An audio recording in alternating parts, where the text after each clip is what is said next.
mo for the man agụ ga na agụ ya agụ ga na agụ ya ogeshi abịara eri ya shi ụla eri ga harịa ka ga eri elebe ya shi abịa ka but ụfọdụ ndị na-eme na-enwe dignity na-enwe ụdị dignity bụ otu na otu ndị enyi ga-akpọga onye aparị ndị ga-anwe ndị agba obi ga-akpọga onye aparị ya kwakpọga onye aparị ọwụ n'iwe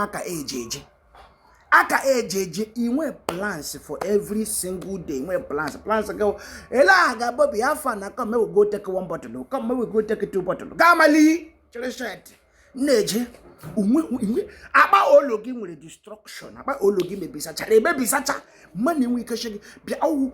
here we go call am go come out go call am go come out ah neje ri shila jo neje egbu onwe nno oh neje egbu onwe na aka gam nge le gam ne osage reduce ge mara ge agiri gi busy eje mara kpọ mma no she ele gi fu akpole ebe anyị ri gi shu ola agiri gi very busy ha nwere ebe gi jira gi no aga Sunday ha ka ga ha gi nwere tight schedule ari ko ebe ije ari ebe ije but because of usana kpiri ogologo ekpe gi hefu afu ọkwa na fu afu ya aka ejeje awe ebe ni na akpọrọ gi piam gamia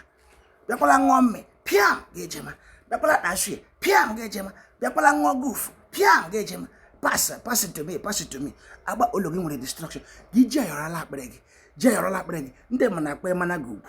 gi onye anya eji akọ ga-azụ gi wo mall akpọrọ gi ga-agbawa gi onye anya eji ga-ekwu e ga na-eji ike afọ gi onye anya eji anya alala gi anyị ji akpọgo onye ọsọ na that one call am na ego come out achọba ebe onye moto nwe problem amara kpọrọ gị me eji ese gị mme ya ma ipushie ya ma ya mebi ụzọ ma ịgba fuel ọgwụ di ga gị inwe ikeke gafu ma wala azị ga gị họcha gị onye apa ka ala basara gị ba